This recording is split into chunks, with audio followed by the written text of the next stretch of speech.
Merci à Jacques et à Gabriela pour l'invitation qui me fait grand plaisir. Et en effet, moi je suis du monde d'avant Debray et pas du monde d'après Debray, ni de pendant Debray. Et en écoutant la toute dernière discussion, en fait, Jacques, tu vas être content parce que je vais aller aux sources de la binarité. Moi, je vais vous présenter en effet des choses binaires. Mais sachant ce que je fais, naturellement. Alors, je vais commencer par quelques points de méthode autour de la façon dont travaillent les historiens. Et ensuite, j'ai choisi un certain nombre de cas d'analyse autour de la manière dont ont été construites des itinéraires de personnes noires dans la période pré-Debray, qui est une période, pour les Européens, qui est une période coloniale. Alors, je crois qu'il faut partir de ce que je qualifierais de mélancolie des historiens. C'est-à-dire que, à mon sens, il y a deux types d'historiens. Il y a ceux qui travaillent sur tout ce qui s'est passé, disons, après 1950, et qui ont encore la chance de pouvoir interagir avec les personnes en question. Et puis, il y a tous ceux qui travaillent sur des périodes dont il ne reste pas de survivants. Et après, à dire vrai, tous ces historiens travaillent de la même manière, qu'ils s'intéressent au néolithique ou qu'ils s'intéressent à l'époque de Louis XIV. Ils sont tous logés à la même enseigne, c'est-à-dire qu'ils ne peuvent compter que sur l'existence possible, hasardeuse, de traces matérielles du passé qui demeurent sous forme de texte ou d'autres choses. Mais le métier est le même. Il n'y a pas de différence de métier fondamentale sur cette très très longue durée. Et la mélancolie de l'historien, c'est que s'il se donne pour objectif de rendre compte de comment était la vie des gens avant, eh bien, au bout de quelques années ou décennies d'expérience, de manière un peu socratique, il faut bien le dire, les historiens doivent se rendre à l'évidence qu'ils ne savent à peu près rien du passé.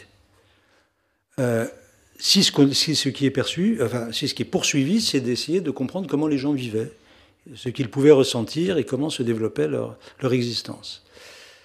Et cette mélancolie, elle se double de quelque chose qui est terrible, difficile à vivre pour la communauté professionnelle et probablement pour les citoyens, c'est qu'il existe une radicale asymétrie de ressources en matière de traces du passé.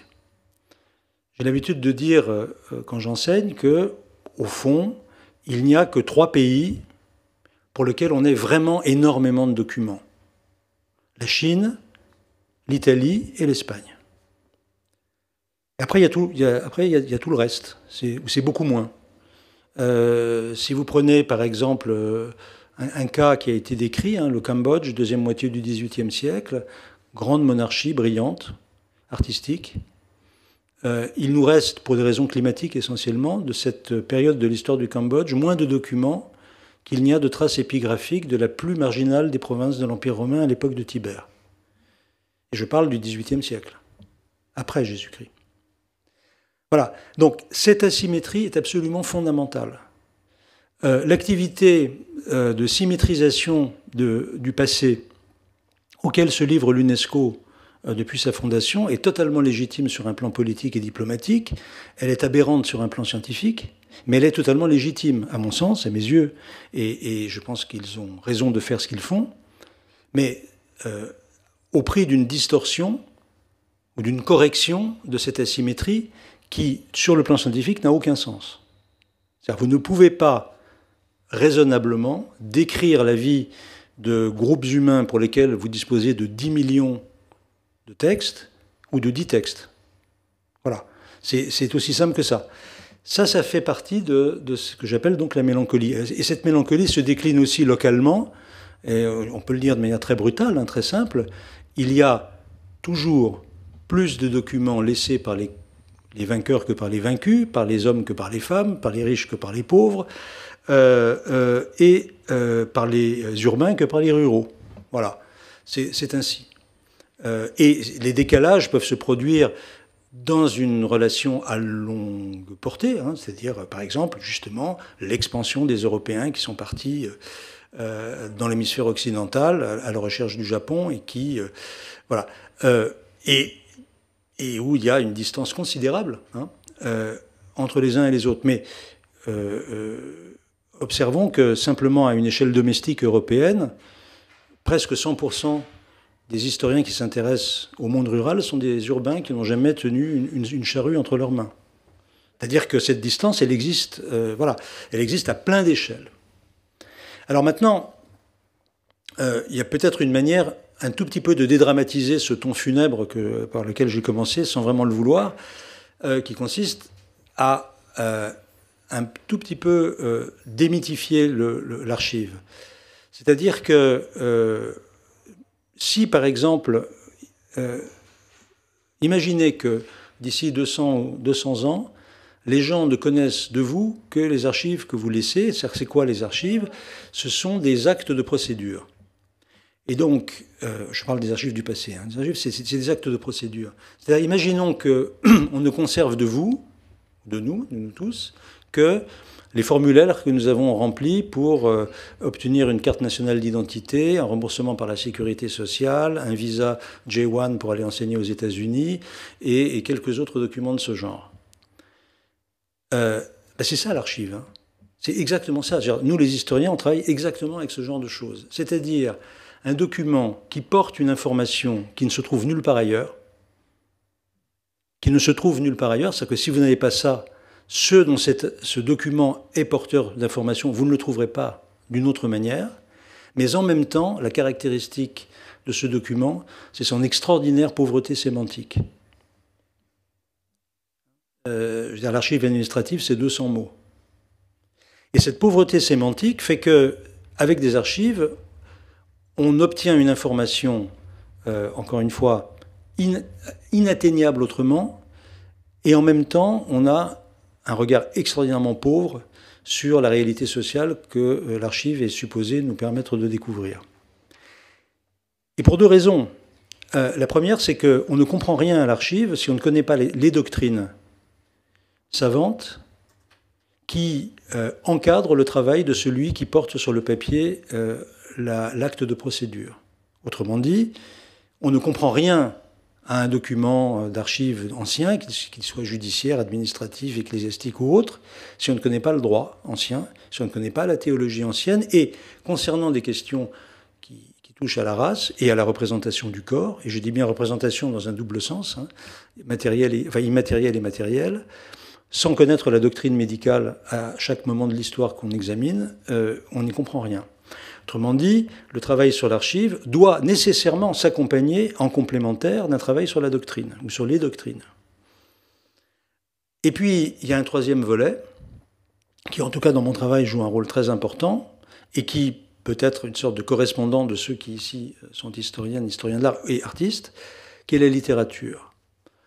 Pourquoi la littérature? Non pas parce que je pense que la littérature figure la société qui l'a vu naître, mais ce que je reconnais à la littérature, c'est que c'est une extraordinaire éponge qui absorbe les mots de la période. C'est-à-dire que si vous voulez reconstituer le lexique d'une société à un moment donné, vous ne le trouverez pas dans les archives, vous ne le trouverez pas dans la doctrine, qui en plus en Europe est écrite en latin, donc c'est vite vu. Vous allez trouver la langue de ces gens qui vivaient à cette époque-là dans la littérature. Encore une fois, je ne pense pas, vous ne me verrez jamais dire que le Quixote décrit la société à l'époque de Philippe II. C'est pas ça que je suis en train de dire. Je dis en revanche que si vous voulez savoir de quels mots se servaient les gens qui vivaient à l'époque de Philippe II, le seul endroit où ça se trouve, c'est dans le Quixote. C'est pas dans les archives. D'où ce rapport avec la création qui est quelque chose, à mes yeux, de très important. Alors, tout à l'heure, je parlais de la mélancolie des historiens et de cette histoire, disons, d'asymétrie de ressources, hein, pour parler des gens du passé. Et évidemment, les choses s'aggravent lorsqu'on a affaire à des cataclysmes. Cataclysmes comme, par exemple, la destruction systématique d'objets d'art et de codices dans la région du sud de l'actuel Mexique par les franciscains au début du XVIe siècle. Cataclysme. Cataclysme pour les populations africaines déportées et qui vers les Amériques par le système de la traite et qui malgré tous les efforts effectués par notre collègue Robert Slains à l'Unicampi, il y a non seulement destruction des objets, on arrive à en retrouver un certain nombre, je le sais bien, etc., mais surtout quelque chose de terrible qui est priver une population au bout d'une ou deux générations de sa langue ou de ses langues. La langue étant au fond l'archive d'une population, la langue orale étant une archive d'une population. Ou bien, vous pouvez penser, évidemment, beaucoup plus près de nous, au XXe siècle, à l'éradication de la société juive d'Europe centrale et orientale. Bon. Maintenant, face à ces cataclysmes, il existe, et c'est bien normal, et je parlais tout à l'heure de l'UNESCO, il existe une tentation ou une volonté de restitution, de compensation pour les injustices commises par le passé. Et justement, concernant les descendants de victimes de la traite, la question demeure ouverte. C'est une question que l'on pose sachant qu'on ne saura pas y répondre, parce qu'on ne sait ni à qui distribuer des éléments de compensation, ni selon quels critères de proportion. On sait qu'on n'aura jamais cette réponse. On le sait d'avance. Il n'empêche que je suis là, du verbe suivre, la position d'une collègue philosophe, professeur ici à la Sorbonne, Magali Besson, qui dans un très beau livre concernant la manière de raisonner sur la restitution, arrive à la conclusion que ce que l'on peut restituer aux descendants des gens qui ont été victimes de crimes qui sont incompensables, c'est de produire de la connaissance vraie sur ce qui leur est arrivé.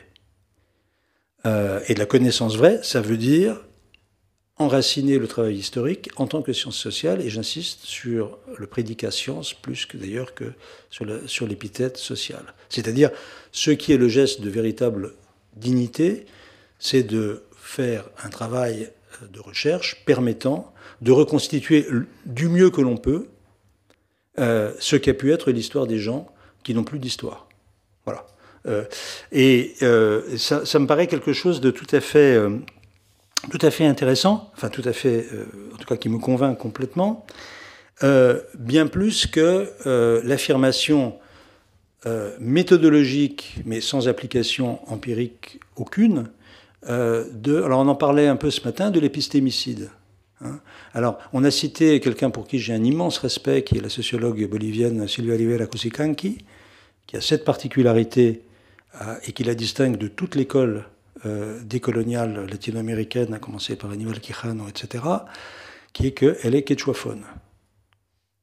C'est absolument fondamental. C'est-à-dire que Silvia Rivera Cusicanqui, quand elle fait du terrain, elle ne le fait pas en espagnol. Quijano n'a jamais parlé une langue amérindienne, et je peux vous faire la liste complète de toute l'école décoloniale latino-américaine, aucun. Elle, oui, mais justement, elle s'en distingue. Et justement, elle les attaque. Donc, on peut toujours dire qu'il y a eu un épistémicide, mais si l'on ne se donne pas la peine, et il y a des millions de locuteurs du nahuatl, il y a des millions de locuteurs du maya yucatec, il y a des millions, enfin des millions, il n'y a pas des millions, mais il y a des locuteurs du tupi-guarani, il y a des millions de locuteurs du quechua et du aymara, prétendre reconstituer quelque chose du viol qui a été commis ou de la négation qui a été commis sans se donner même la peine minimale d'apprendre une langue autochtone, je ne vois pas ce qu'on reconstitue. C'est pas parce qu'on a appris le mot Pachamama sur une vidéo de YouTube qu'on entre dans une épistémologie alternative. Donc, il me semble que ça n'est pas par là. Et justement, parlant de la question des langues, il se trouve que les gens qui regardent avec beaucoup d'attention et de bons historiens ce que sont les archives coloniales, et là je pense aux archives de l'Inquisition, des tribunaux, de l'administration espagnole ou portugaise en Amérique, eh bien, ceux qui vraiment étudient ces documents avec l'attention qu'ils méritent, finissent par trouver des variations lexicales qui peuvent être attribuées à un milieu nahuatlophone, un milieu yucatec ou un milieu quechuaphone, etc. Et donc là, Ça, c'est un vrai très travail. Ça, c'est un vrai très beau travail de sémantique historique, d'aller retrouver dans l'archive en espagnol des variations lexicales qui sont en fait la trace d'une présence sous-jacente, d'une interaction verbale, orale, avec des populations non hispanophones. Voilà. Et ça se fait. Genre, ça peut se faire et ça se fait. C'est pas simplement un... Et en général, d'ailleurs, cet écart entre la langue officielle et la langue des gens auxquels s'impose l'officialité n'est pas non plus une affaire uniquement coloniale. Autrement dit, si vous prenez là encore, ça peut être aussi un rapport de classe, tout simplement.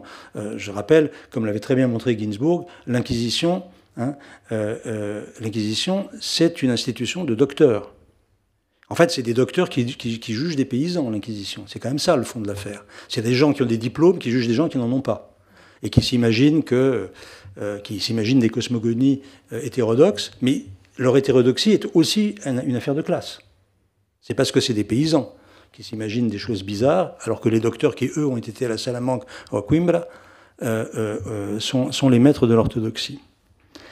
Et c'est là qu'il me semble que, effectivement, la réponse artistique peut être fondamentale, à la condition, pour reprendre la fameuse distinction de Pascal, de bien séparer les ordres. C'est-à-dire que je ne crois pas que c'est parce qu'on répète de façon axiomatique depuis une vingtaine d'années, trentaine d'années, que le geste artistique produit de la connaissance, que c'est vrai. Moi, je pense que le geste artistique, il fait la société, il produit la société. Ça ne veut pas dire qu'ils produisent des connaissances. Ce sont des ordres complètement différents. Et de ce point de vue-là, je saurais trop vous recommander la lecture d'un écrivain colombien, pour lequel j'ai une admiration toute particulière, Juan Gabriel Vázquez, dont l'un des livres les plus importants, à mon avis, s'appelle, en français, il y a un titre tellement ridicule qui est Rétrospective, et qui en espagnol est Volver la vista atrás, qui veut dire regarder vers l'arrière. C'est un livre absolument admirable. Et alors, qui raconte, c'est de la littérature non fictionnelle. Simplement, comme Vázquez est un écrivain et que ses romans sont, j'ai dit ses romans. Or, c'est des romans non fictionnels. Et quand Vázquez parle de son travail, quand il est interviewé, il dit « Je contribue à construire la mémoire des Colombiens ».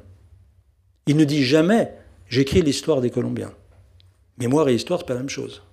Et voilà. C'est pour ça que le genre de colloque que vous nous avez proposé est vraiment à la jonction de cette problématique-là.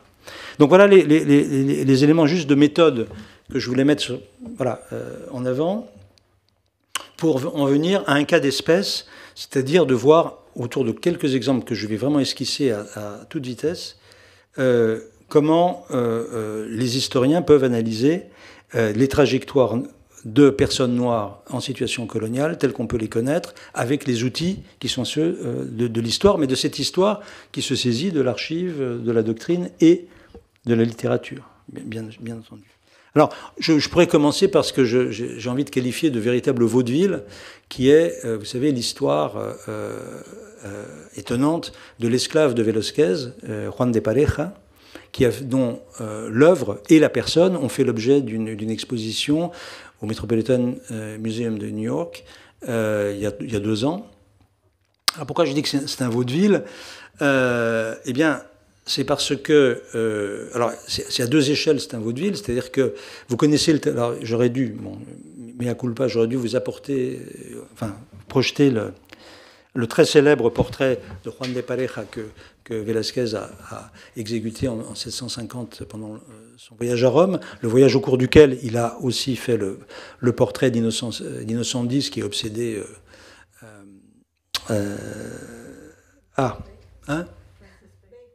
Voilà, Francis Bacon toute sa vie. Pourquoi je dis que vaudeville ? C'est parce que le portrait de Juan de Pareja, tel qu'il était lorsqu'il a été acquis par le musée en 71, est très sombre de peau. Et du coup, il a été immédiatement, et plus encore évidemment en 2023, qualifié de Afro-Hispanic. Mais aux États-Unis, dire Afro-Hispanic, il n'y a aucun doute sur le fait que ça veut dire... Afro veut dire subsaharien. Bon, il se trouve que le travail de restauration du tableau a retiré une couche de vernis qu'il avait considérablement assombri. Donc le Juan de Pareja d'aujourd'hui est beaucoup plus clair de peau que le Juan de Pareja de 1971. Déjà pour commencer, ça c'est le début du vaudeville. Second acte du vaudeville, il se trouve que Juan de Pareja donc, était peintre lui-même. Au moins une trentaine d'œuvres de lui dont on a la trace écrites, il reste 10 d'entre elles que l'on connaît. Mais il y a en particulier une qui est le fameux Saint-Matthieu, qui se trouve au Prado, dans lequel Pareja fait son autoportrait. Et Pareja fait 10 ans après la mort de Velázquez, et 10 ans après le portrait, il fait son autoportrait en maghrébin, pour aller vite. Et donc, la chose devient très très compliquée. C'est-à-dire, qui est Juan de Pareja ? On a quelques sources d'archives pour parler de lui, on ne sait pas très bien, on a quelques éléments, mais ce que nous devons retenir, c'est que Velázquez possédait un esclave. Hein, comme Murillo possédait un certain Sébastien Gómez, qui était également esclave et peintre. Avec tout le problème statutaire que ça pose, c'est dans quelle mesure un esclave peut-il être peintre ? Et là, le grand collectionneur d'anecdotes sur la peinture Palomino, 70 ans plus tard, au début du XVIIIe siècle, produit un texte dans lequel il dit, il raconte évidemment une légende. Alors, la légende, c'est que, vous savez, c'est bien connu, hein, Velázquez s'est entraîné à faire le portrait d'Innocent X, qui est un vieux monsieur tout blanc, vraiment comme un cachet d'aspirine, en faisant d'abord le portrait de son esclave. Bon, ça c'est une première. Mais la deuxième légende qui est plus intéressante, c'est dans la page qui est consacrée à Pareja, non pas comme modèle, mais comme peintre. Palomino raconte une histoire fausse, enfin invérifiable, c'est que Philippe IV, le roi, quand il se rendait à l'atelier de Velázquez, ce qu'il adorait, c'était quand un tableau était posé à l'envers, c'est-à-dire avec la face peinte contre le mur, parce qu'il était inachevé, évidemment, comme il était curieux, il retournait les tableaux. Bon, pour voir ce qu'on voulait lui cacher, en quelque sorte. Et donc un jour, Pareja aurait pris un de ses tableaux à lui, il l'aurait posé sur le mur, sachant que le roi arrivait. Le roi est arrivé, il a vu qu'il y avait un tableau qui était retourné, et donc le roi l'a retourné pour le voir. Et il a trouvé que c'était très bien, et à ce moment-là, Pareja a dit, il est de moi. Et la réaction du roi, tout ça, c'est pas je vous raconte pas c'est pas de l'histoire ce que je fais là, je vous rapporte un topos. Et le roi a dit, non, ça c'est pas possible. C'est-à-dire que soit vous êtes peintre, soit vous êtes esclave. On ne peut pas être esclave et peintre. Donc il faut vous libérer. Donc c'est ça la narrativité dont on parle. Deuxième exemple. Alors, Pareja, c'est un vrai personnage. Hein, c'est pas pour le moment, je ne vous parle que de personnages réels. Je me ferai un warning quand c'est de la fiction. Juan Latino. Juan Latino, 50 ans auparavant, est le premier titulaire de la chaire de latin de l'université de Grenade, auteur d'un grand poème en latin qui célèbre la victoire de Philippe II à la bataille de Lépante contre l'Empire ottoman. Juan Latino était un noir, esclave, affranchi, qui se trouve avoir accompagné un jeune homme de la haute aristocratie espagnole jusque pendant ses études. Alors il devait se tenir à la porte, des salles de classe où allait son maître, mais il a suivi des études comme ça et il a fini par être reconnu comme un latiniste de très grand niveau. Et alors donc ça c'est le vrai Juan Latino, mais qui à son tour devient un personnage de fiction parce que son histoire a été jugée suffisamment intéressante pour faire l'objet de comédias. La comédie n'est pas forcément un genre drôle, hein, mais simplement un genre non tragique. Et il y a une comédie qui s'appelle Juan Latino, d'un certain Enciso. Et la chose qui est très intéressante, je vous demande de la retenir, c'est que Juan Latino, comme personnage de fiction, comme le personnage réel, a épousé une femme blanche. Alors pour tous ceux qui sont un peu familiers de l'histoire de la plantation brésilienne, vous voyez un peu l'importance du tabou. Hein. Donc c'est un homme noir qui épouse une femme blanche, qui en plus est une jeune aristocrate. Alors là, on est vraiment hors de tout. Simplement dans la comédie, elle lui dit ce que Desdémone ne dit pas à Othello. Hein. Elle lui dit « Je t'aime alors que tu es si laid ». alors que tu es si abominablement laid, je t'aime quand même. Hein. C'est une sorte de Quasimodo, parce qu'il est noir. D'accord. Dernier point sur Juan Latino. Je fais partie des historiens, je vous le dis. Moi, je pense très profondément que les systèmes sociopolitiques d'Ancien Régime, et même depuis le XIVe et XVe siècle, ont déployé des processus de racialisation qu'avec un terme, certes anachronique, mais que j'utilise, qu'on peut qualifier de raciste. Disant cela, je suis minoritaire dans ma propre profession, puisque la grande majorité des historiens de ces questions-là pensent que la question raciale est une question récente, qui remonte au darwinisme, disons, ou alors, pour ceux qui ont une terrible audace, peut-être même à la fin du siècle des Lumières. Moi, je pense que les choses se nouent au XIVe et XVe siècle, c'est la thèse que je défends.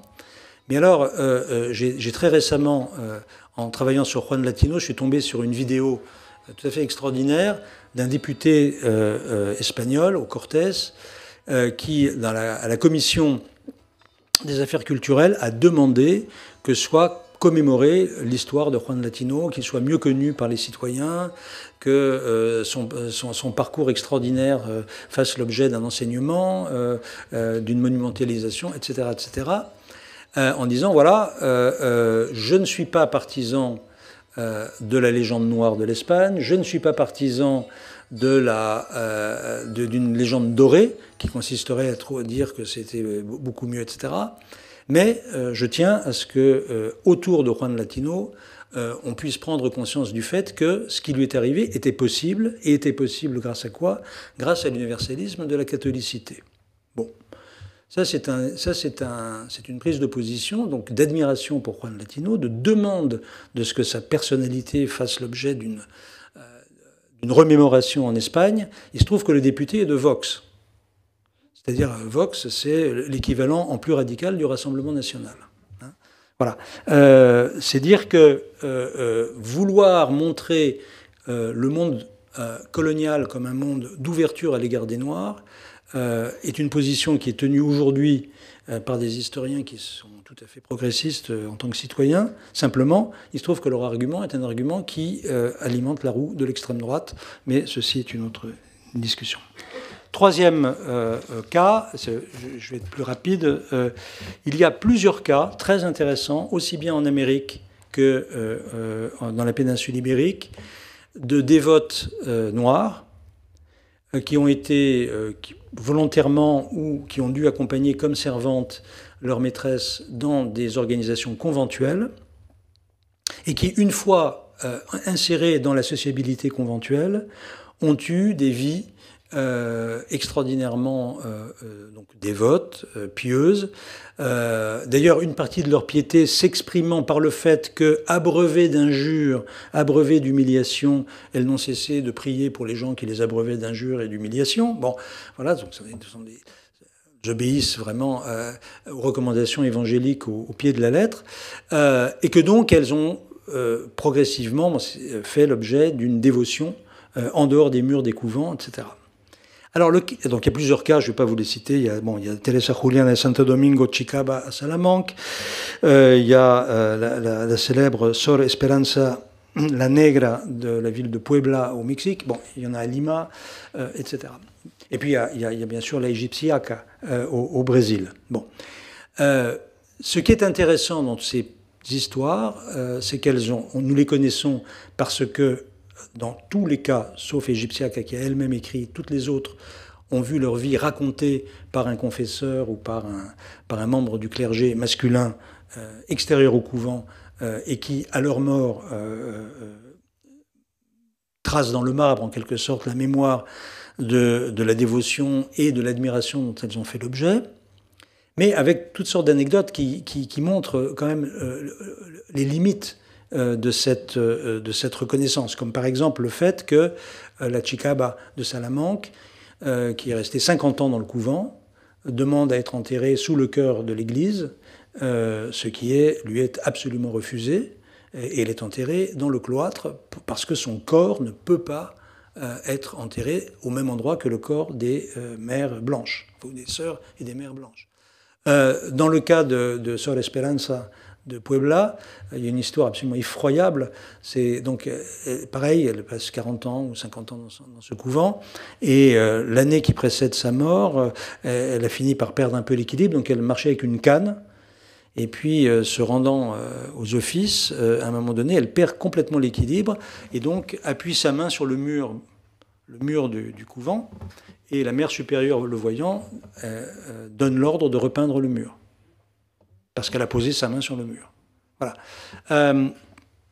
Je pourrais, et je ne vais pas le faire, vous parler d'un personnage, parce que ça va être trop long, un personnage fictif, mais tout à fait passionnant. Et ça, vraiment, si vous vous intéressez à ces questions, je vous recommande vraiment de lire une œuvre de théâtre de 1624 qui s'appelle, alors en français, Le Valeureux Noir en Flandre, El Valiente Negro en Flandes, hein, d'un auteur de comédie qui s'appelait Andrés Claramonte. C'est une pièce qui a été écrite et montée à Séville, une ville où beaucoup de Noirs vivaient au début du XVIIe siècle, hein, avec au moins 2 confréries, et probablement des personnes noires participant à la vie dramatique, donc à l'ensemble des métiers qui rendent possible le théâtre, et y compris une présence noire parmi les spectateurs, qui est hautement probable, et qui raconte une histoire positive d'un personnage noir, à travers la capacité à sortir de la situation servile par le métier des armes. Mais bon, je ne veux pas insister, je pourrais répondre à des questions si vous voulez. Mais je veux terminer ce petit carrousel d'histoire noire par une histoire vraie, et là vous allez être content, brésilienne. C'est la question des fameuses Enrique Dias. Je ne sais pas si ça vous dit quelque chose. Les Enrique Dias, ce sont les hommes qui étaient sous le commandement d'un guerrier noir. Alors, quand je dis noir, voilà, qui avait 100% ou pas 100% de sang africain dans les veines, mais en tout cas qui était vu comme preto ou nègre dans le Brésil du début du XVIIe siècle. Et Enrique Dias a participé à la conquête portugaise du Brésil hollandais, hein, dans les années 1640, enfin, à la fin de la période hollandaise du Pernambuco. Et ça a été un héros de guerre. Il a été blessé. Je crois qu'il n'avait plus le statut esclave quand il se battait. Mais enfin, en tout cas, lui peut-être était affranchi et était entouré d'esclaves et toute une troupe noire qui se sont battus pour le compte des propriétaires de plantations portugais pour chasser les Hollandais. Enrique Dias, une fois les Hollandais partis, écrit au roi du Portugal, Dom João IV, pour demander à recevoir un habito da Ordem de Cristo. Et ce simple fait qu'un noir puisse écrire au roi pour lui demander la marque aristocratique par excellence apparaît à certains historiens comme justement la preuve que le système était très fermé, mais pas complètement. Alors, il faut les regarder de plus près.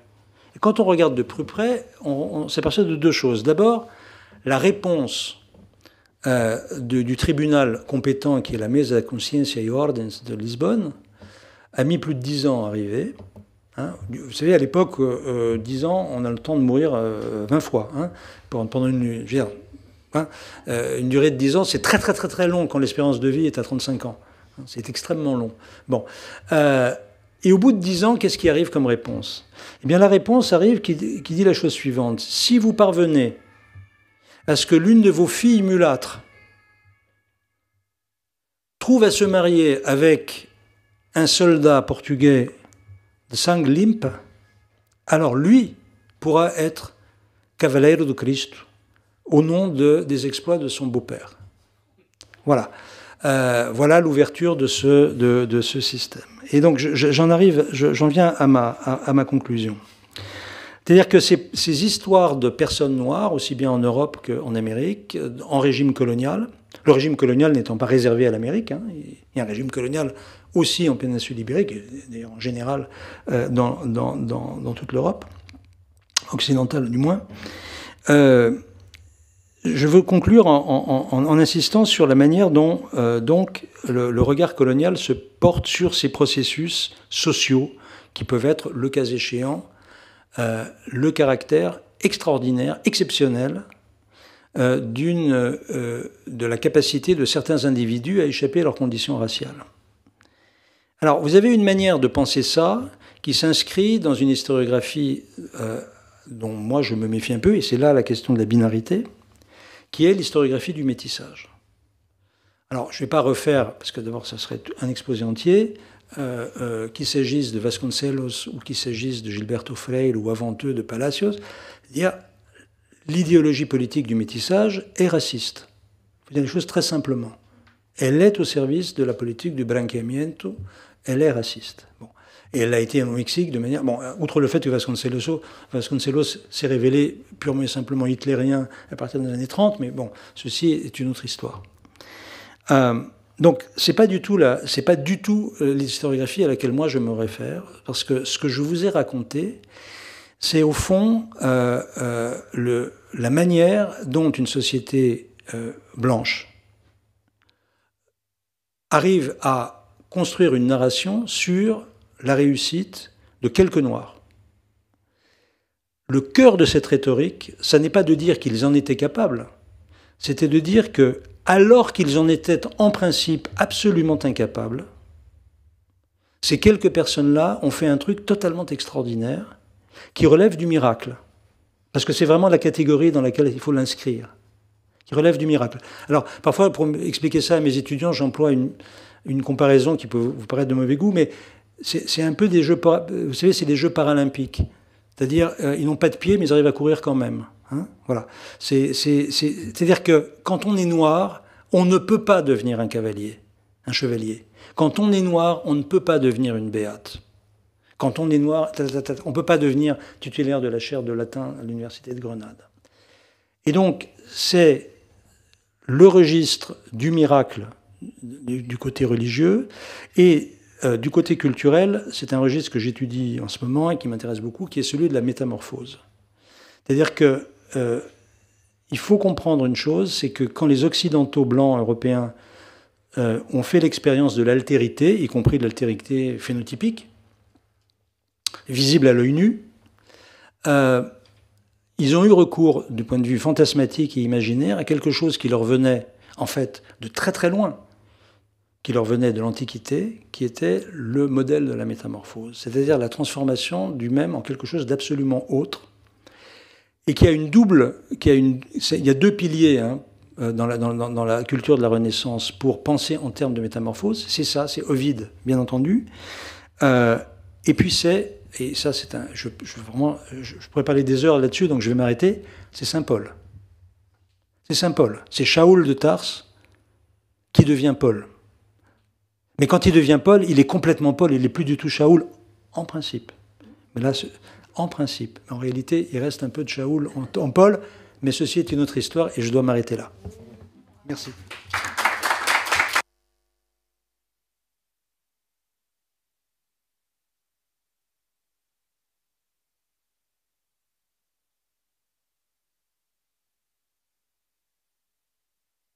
Merci beaucoup, beaucoup pour ce long voyage à travers l'histoire qui nous fait découvrir d'autres territoires aussi, d'autres régimes coloniaux, de nous rappeler que ça existe en Europe, d'autres temporalités aussi. Donc, j'imagine qu'il y a plein de questions, même si on arrive à la fin, de l'énergie peut-être, mais pas de la concentration. Donc voilà, j'invite la salle qui veut...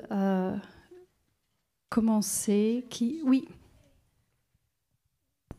Bon, j'ai une question à propos d'une affirmation que vous avez faite sur la connaissance, qui est les images ou les arts visuels n'apportent pas de connaissances. Que j'aimerais comprendre un peu plus cette affirmation. Alors, c'est le point délicat. Je veux dire, et c'est assez lié à la révolution dont on vient de parler, dont Gabriela a parlé. Je pense qu'on est en état d'urgence politique à l'échelle mondiale à partir du moment où depuis 2016, pas depuis simplement cette année, le gouvernement des États-Unis a posé sur la table l'indistinction, la non-différence entre le faux et le vrai. Je veux dire, à partir du moment où c'est la porte-parole de Donald Trump qui, à propos de la première cérémonie d'investiture, dit « There are alternative facts », et que la légitimation des alternative facts est rendue surpuissante par Internet, par la numérisation du monde, le fait que nous soyons actuellement embarqués dans une situation politique dans laquelle le pouvoir économique et le pouvoir politique illibéral a décrété que le faux et le vrai relevaient du même registre, ma position de scientifique, c'est que je distingue la connaissance, c'est-à-dire la production d'une représentation qui investit un rapport à la vérité, donc c'est totalement anti-foucaldien comme position, il faut dire les choses très simplement, totalement anti-foucaldien. Foucault, c'est très très très bien dans les années 80. C'est catastrophique à partir du moment où c'est le pouvoir lui-même qui dit que la vérité n'existe pas. Et c'est ça qu'on est en train de vivre. C'est-à-dire, ce que nous dit le pouvoir, la surpuissance, c'est que la vérité est un critère faux. C'est pas les marges qui le disent, c'est pas la critique qui le dit, c'est pas Derrida qui le dit, c'est le pouvoir qui le dit. C'est ça. Là, c'est pour ça que ce que disait tout à l'heure Gabriela, on est vraiment dans une révolution politique. C'est une révolution réactionnaire, profondément réactionnaire, et l'un des outils centraux de cette révolution réactionnaire, c'est de dire, comme le disait la critique de gauche des années 80, le vrai n'existe pas. Voilà. Et donc, moi, j'ai une position, je le reconnais, je le dis ici, avec un peu de solennité, totalement néopositiviste, parce que c'est la seule façon, à mes yeux, de résister à ce que veulent nous imposer Elon Musk et les autres. Voilà. Et donc, je vous l'ai dit, moi j'utilise peu le monde visuel, parce que je pense qu'il faut être très compétent pour le faire. Il se trouve qu'on n'a pas pu être ensemble, mais je travaille la main dans la main avec Anne Lafont, que vous avez vu hier. On est très très liés d'amitié et de complicité professionnelle. Mais moi, je travaille beaucoup avec la littérature. J'enseigne Shakespeare chaque année, etc. J'enseigne Othello chaque année. Bon, et pas que Othello. Donc, j'ai un rapport très, très, de familiarité, d'empathie avec le monde de la création. Mais pour moi, une création émotionnelle n'est pas une production de connaissances. Et je pense que si les sciences humaines décident de larguer les amarres et de dire que non, décidément, il n'est pas question d'accorder un statut de scientificité à ce que produisent les sociologues, les ethnologues, les historiens, etc., dans ce cas-là, pour moi, Trump a gagné. Et c'est pour ça que j'ai cette position un peu raide. Je reconnais qu'elle est raide.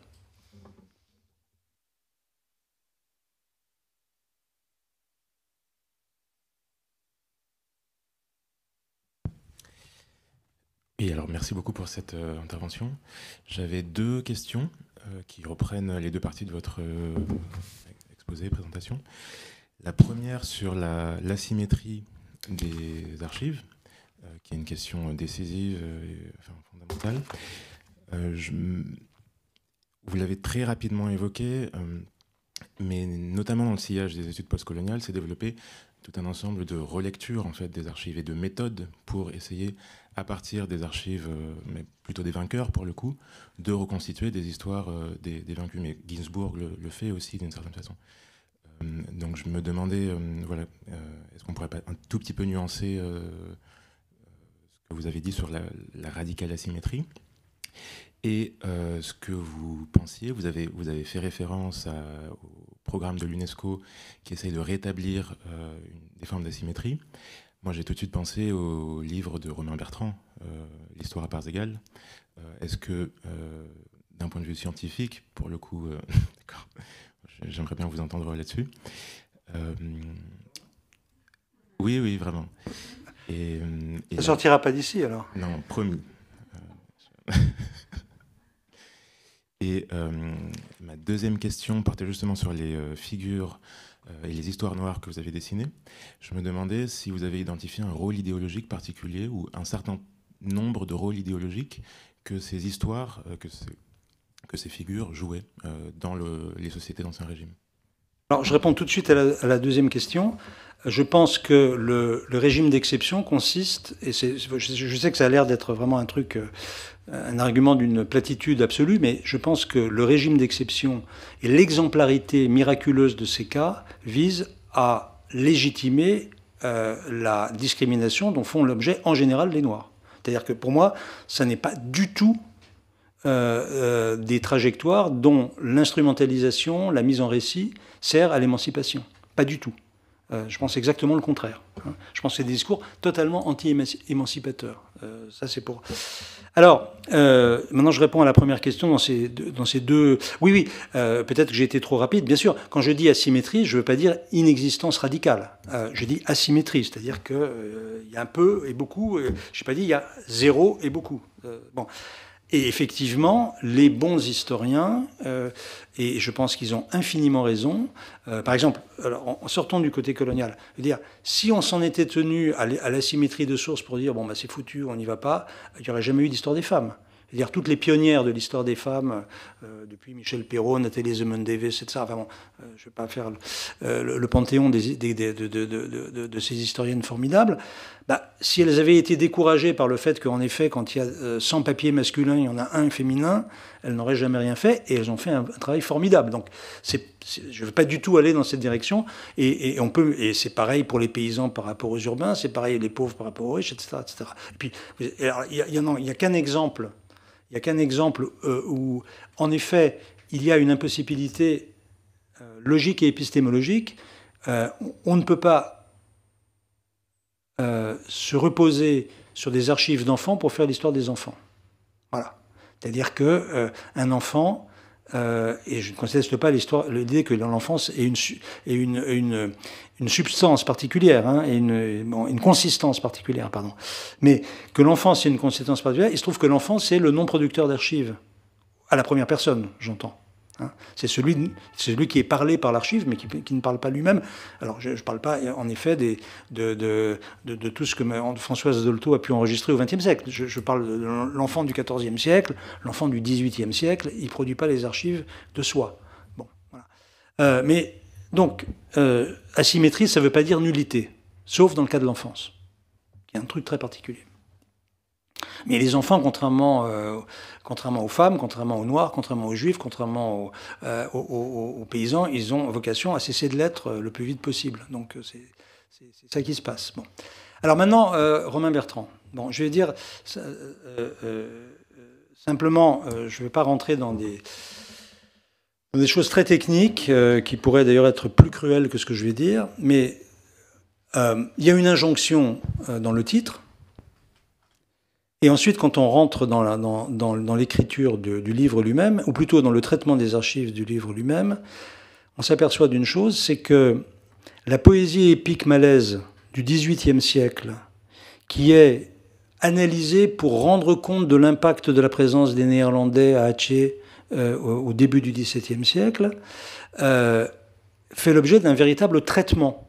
C'est-à-dire que pour que de la poésie malaise du XVIIIe siècle se transforme en archives qui disent quelque chose du moment de l'impact, il y a toute une élaboration, une traduction au sens d'essayer d'aller trouver... Bon.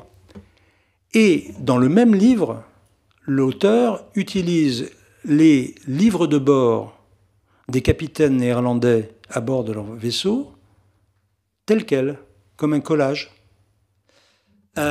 Autrement dit, ce qu'il ne nous dit pas, c'est que la narrativité, qui est celle d'un capitaine hollandais de 1620, est déjà la nôtre. Ou plutôt, notre narrativité est encore la sienne. C'est-à-dire qu'il y a une capacité immédiate d'être dans des coordonnées qui sont absolument communicantes entre nous et le capitaine hollandais de 1620, même s'il a toute une cosmogonie qui n'est pas... ça, oui. Alors que les Indonésiens d'aujourd'hui n'ont absolument pas la capacité eux-mêmes d'être en relation avec la narrativité du XVIIIe siècle, de cette poésie épique du XVIIIe siècle, laquelle narrativité du XVIIIe siècle est un dérivé hyper médiatisé de ce qui s'est passé 150 ans plus tôt. Donc, en réalité, il y a une affirmation de principe d'une histoire à parts égales parce que c'est moralement joli. C'est ça qu'il faudrait faire, c'est ça qu'il faudrait obtenir. C'est ça qui nous met à parts égales. Mais ensuite, la démarche historienne est totalement dissymétrique, mais totalement, de bout en bout. Et donc, pour moi, il y a une discordance très irritante entre l'injonction donneuse de leçons du titre et de l'introduction et la mise en œuvre qui est ultra classique. Ça ne sortira pas d'ici, hein, j'espère, parce que vous savez, normalement, dans ce métier, je suis plutôt good cop, mais là, vous avez mis le doigt sur un truc particulier. C'est peut-être le bon moment de dire que c'est enregistré. Pardon, je passe la parole à Isabelle.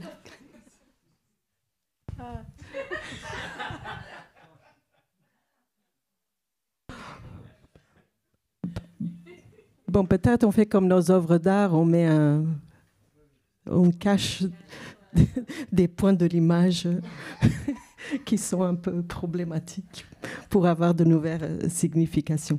Bon, j'insiste un peu sur le point que Janice a appelé. Alors, quand est-ce que l'art est de la connaissance? Moi, je n'ai pas besoin de savoir que l'art est de la connaissance, j'ai besoin de savoir que l'art fait la société, produit la société. Ça me paraît beaucoup plus ambitieux et beaucoup plus intéressant de dire que les artistes donnent une forme à la société dans laquelle nous vivons. Je n'ai pas besoin de leur accorder le diplôme de professeur savant.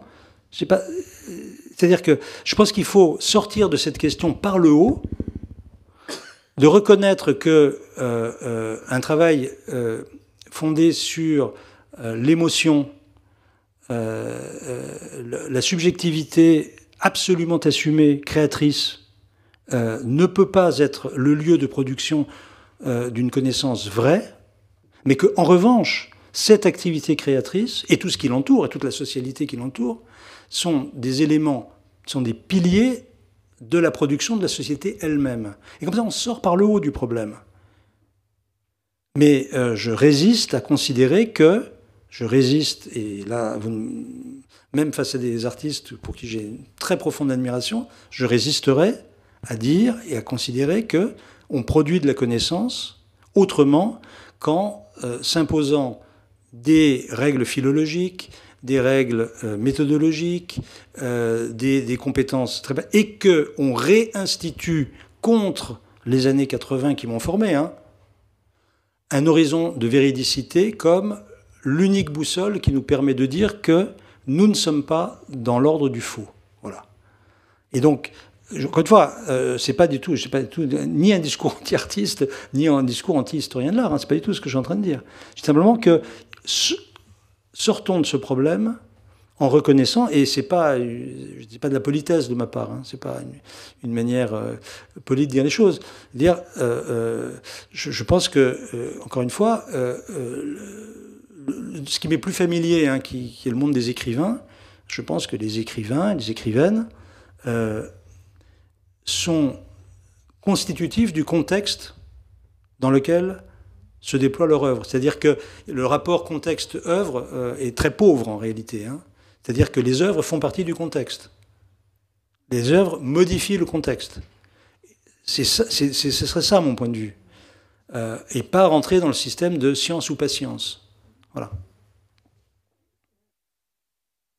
Ce n'est pas une question de science ou patience, mais c'est une question de connaissance même. C'est le mot connaissance qui m'a soulevé la question, parce que je crois que les images, même à partir de l'art rupestre, toute l'histoire des images, elle apporte de la connaissance.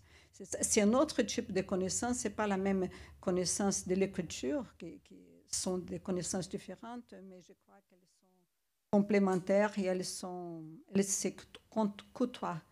Non, mais on ne va pas faire un débat sur la notion de connaissance ou pas connaissance. Vous dites science ou patience, c'est pas ça qui vous intéresse. Or, moi, ce que je vous dis, c'est science ou patience, c'est ça qui, moi, m'intéresse. Voilà. C'est-à-dire que, justement, non, mais il est là le point.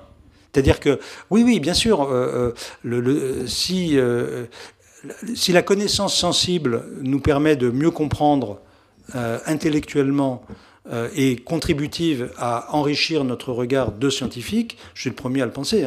Je suis le premier à le penser. Mais vous ne me ferez jamais dire que pour connaître la monarchie de Juillet, la Société française de la monarchie de Juillet, il faut lire Balzac. Jamais je ne dirai une chose pareille. En revanche, ce que je vous dirais, c'est que l'œuvre de Balzac a pesé d'un poids considérable dans la production de cette chose qu'on appelle la Société de la monarchie de Juillet.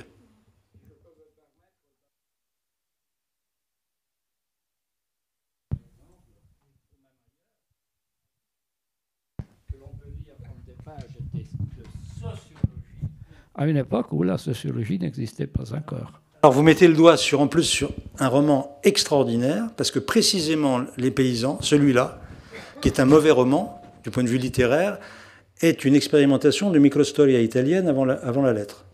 Et qui est, du point de vue, alors je reconnais, du point de vue de la méthode, c'est-à-dire, bon, ce qu'il y a dans Les Paysans de Balzac, qui est tout à fait extraordinaire par rapport aux questions qu'on se pose en histoire, c'est comment un incident de garde champêtre arrive dans le bureau d'un ministre. Voilà. Comment c'est possible qu'un garde champêtre en Bourgogne, qui s'engueule avec son voisin, ça finit dans le bureau d'un ministre à Paris. Et il imagine quelle est la chaîne sociale, politique, institutionnelle, etc., qui fait qu'une chose aussi extravagante soit possible. Donc vous mettez le doigt... Moi, voilà, typiquement, je ne suis pas du tout sûr que Les Paysans de Balzac décrivent la campagne de Bourgogne telle qu'elle était, mais ce que je suis absolument certain, c'est que les questions que se pose Balzac, moi, m'enrichissent comme historien. Ça, c'est sûr. Et surtout dans ce roman-là. C'est vraiment mis le doigt dessus. Je vous signale aussi, à propos de ce que vous avez dit sur la métamorphose, la métamorphose de noir à blanc ou de blanc à noir. Vous avez évoqué Paul de Tarse et vous avez donné un autre exemple de Ovide comme dispositif. Alors, je vous signale, dans la Jérusalem des livrets du TASS. Clorinda. Mais oui, bien sûr. C'est un rat fantastique qui passe par l'image. Oui, mais attendez, stop. Je peux faire une parenthèse sur Clorinda ? Oui, ça vaut la peine. En fait, Clorinda, ça vient d'ailleurs. Alors, j'ai le temps ou pas de raconter en 2 minutes un truc ou pas ? Bon, alors, en 1526, les Ottomans prennent l'assaut sur Bouddha. Et donc, panique à bord, parce que les Ottomans, c'est bien connu, sont des sauvages. Et donc, les soldats qui étaient là pour défendre la ville de Buda, ville chrétienne, embarquent tout ce qu'ils peuvent, œuvres d'art, tableaux, manuscrits, etc. Alors, il y a un soldat allemand qui attrape un truc dans la bibliothèque du roi de Hongrie, qui est un manuscrit grec. Les hellénistes se bagarrent pour savoir si c'est 3e ou 4e siècle après Jésus-Christ, peu importe. Et ce manuscrit arrive à Francfort. Il y a des hellénistes qui le voient, qui n'avaient jamais vu ce truc-là. C'est un roman qui s'appelle Les Éthiopiques, d'un auteur qui s'appelle Héliodore. Le livre est publié à Bâle en 1536. Pas grand effet, il est imprimé. Peu de gens savent le grec à l'époque. Mais il est traduit à Paris en 1548 par le traducteur de Plutarque, Jacques Amyot, professeur au Collège de France, et qui donc est le précepteur du futur roi Charles IX. Et là, c'est la bombe. C'est la bombe. C'est-à-dire que la traduction par Amyot de ce roman met en circulation en Europe un truc qu'on n'avait jamais vu, c'est-à-dire un roman qui commence par le milieu. C'est pour ça, du point de vue littéraire, c'est en rupture totale avec le roman de chevalerie, en rupture totale avec la chanson de geste. C'est un truc complètement nouveau. 33 éditions en France entre 1548 et 1633, traduit en latin par un Polonais immédiatement, traduit en anglais, traduit en espagnol, traduit en italien, traduit en portugais, et même traduit en néerlandais, ce qui est quand même... faut vraiment... je dis pas ça pour... Non mais Jacques se marre tout de suite parce que je dis ça, mais voilà, au début du XVIIe siècle... Et de quoi parlent les Éthiopiques d'Héliodore? Les Éthiopiques d'Héliodore parlent de l'histoire d'une fille qui s'appelle Chariclée et qui est la fille blanche du roi et de la reine noire d'Éthiopie. Et pourquoi est-ce qu'elle est née blanche? Parce que quand son père et sa mère faisaient l'amour, sa mère regardait un tableau qui représentait Andromède, qui dans la mythologie grecque est la fille blanche d'un roi et d'une reine d'Éthiopie. Et voilà que votre Torquato Tasso arrive 20 ans plus tard, et il invente Clorinda, qui est la fille blanche musulmane d'un père et d'une mère éthiopiens noirs chrétiens. Donc en fait, entre 1547 et 1569, sont mis en circulation en Europe 3 femmes blanches, filles de noirs, qui sont évidemment des figures de cette métamorphose dont j'ai parlé tout à l'heure. Donc effectivement, en fait c'était dans mes papiers, je n'ai pas voulu en parler parce que je suis trop long et puis c'est un sujet qui me passionne, mais en effet, et quand je vous dis que c'est vraiment c'est pas un micro-phénomène littéraire comme ça pour érudits qui vont chercher dans les coins. Simplement pour vous donner un exemple, les aventures de Chariclée et de son amant grec Théagène, qui est blanc comme elle, ça fait l'objet par exemple, de 8 pièces de théâtre dans les années 1620 d'un type qui s'est complètement oublié, qui s'appelle Alexandre Hardy, mais qui est un succès gigantesque. C'est avant Corneille. Bref, Louis XIV. Ah oui, non, la plus belle anecdote. La plus belle anecdote. Il y a Louis XIV, mais c'est une beaucoup plus jolie anecdote. Vous savez que Jean Racine a été élevé chez les jansénistes. Donc rigueur, c'est des espèces de... Bon, pour ceux qui ne sont pas habitués, c'est des espèces de calvinistes catholiques. Donc c'est des types très durs. Et alors,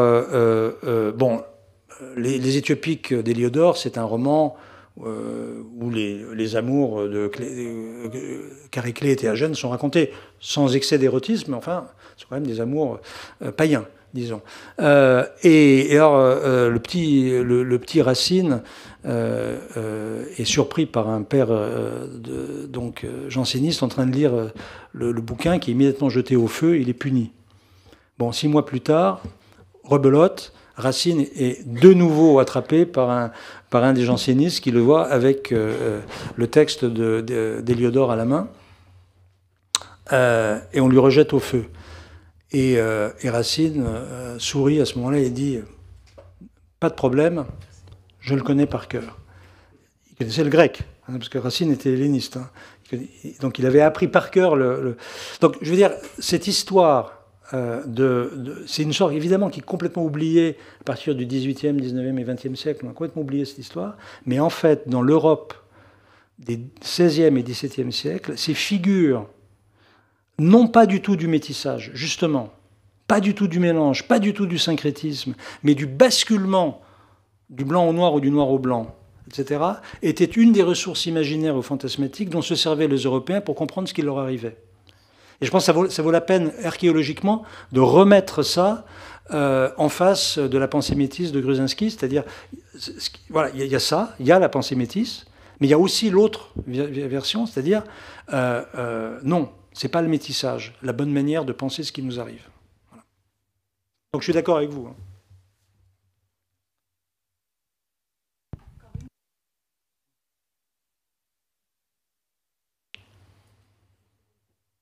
Oui. En fait, vous avez évoqué la position de Magali Besson. Oui. Oui. En fait, il me semble qu'il y a 2 problématiques qui sont différentes. Oui. Qui est celle de la restitution et celle de la réparation. Oui. À mon avis, dire qu'il n'y a là qu'un enjeu scientifique ou épistémologique, c'est assez court. S'agissant, par exemple, du cas d'Haïti, oui. La question de la double dette. Oui. Je voudrais avoir votre... Ah bah, c'est tout à fait différent, parce que la question d'Haïti... Non mais, il y a 2 choses différentes. Il y a la question de la réparation aux individus.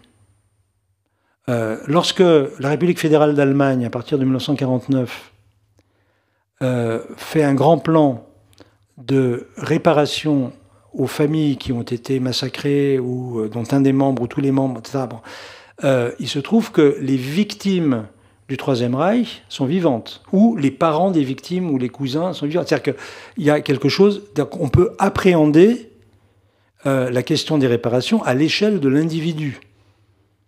Ce qui est totalement impossible concernant les traites abolies depuis 1848 pour les unes, 1865 pour les autres, etc. Bon. En revanche, la question d'Haïti, et le discours du président de la République récemment l'a montré, est de nature totalement différente, puisqu'il s'agit d'une dette d'État à laquelle on attribue, sans doute à raison, le fait qu'elle est constituée un obstacle collectif au développement de la société, de la République haïtienne depuis l'époque de Charles X. Et donc là, c'est pas par hasard d'ailleurs que Macron a choisi ce cas-là, parce que c'est pas du tout une affaire de réparation aux familles haïtiennes. C'est pas de ça dont il s'agit. C'est-à-dire aux descendants d'esclaves. C'est pas du tout de ça dont il s'agit. Il s'agit d'une réparation à l'égard de la République haïtienne qui a été entravée dans son développement par la canonnière française qui lui a imposé un chantage financier qui a entravé son développement. Et donc c'est d'une nature totalement différente. Et effectivement, c'est pas du tout par hasard qu'il s'est lancé dans cette affaire-là, parce que c'est chiffrable.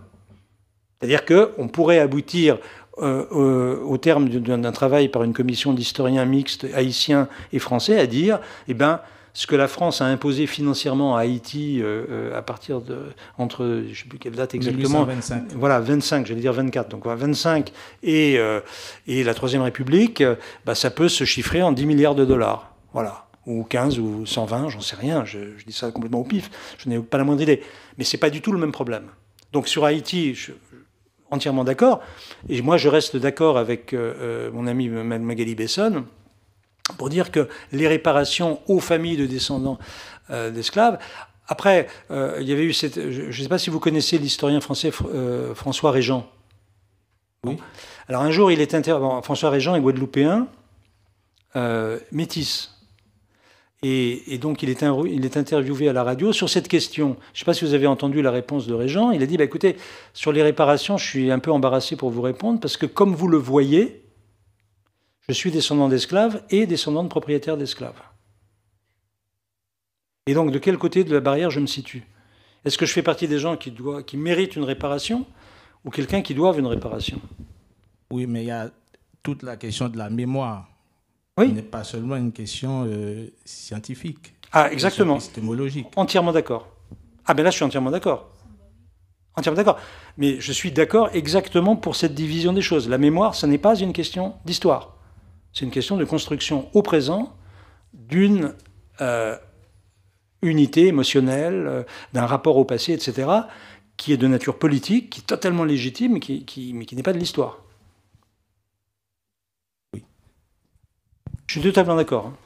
Oui, mais comment dirais-je, il y a toute une dimension écologique aussi. Par exemple, quand il y a des saccages, par exemple, d'espace, des territoires, on peut, comment dirais-je, envisager des formes de coopération, par exemple, qui viennent en quelque sorte réparer. Oui, bien là c'est pareil.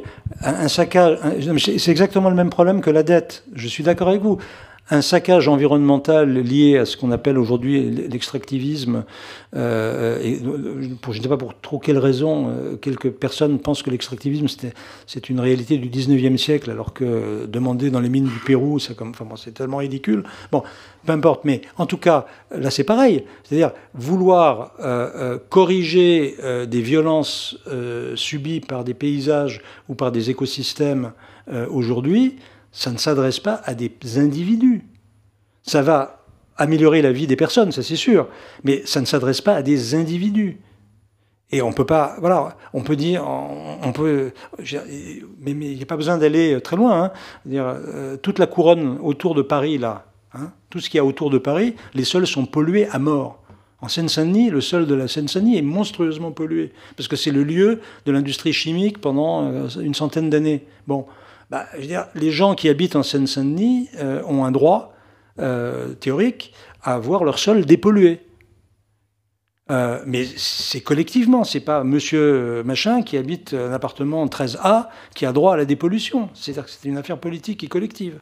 Et là-dessus, moi, je suis évidemment d'accord avec vous. Bon, je vois que le temps avance. Il y a peut-être encore des questions ou des remarques.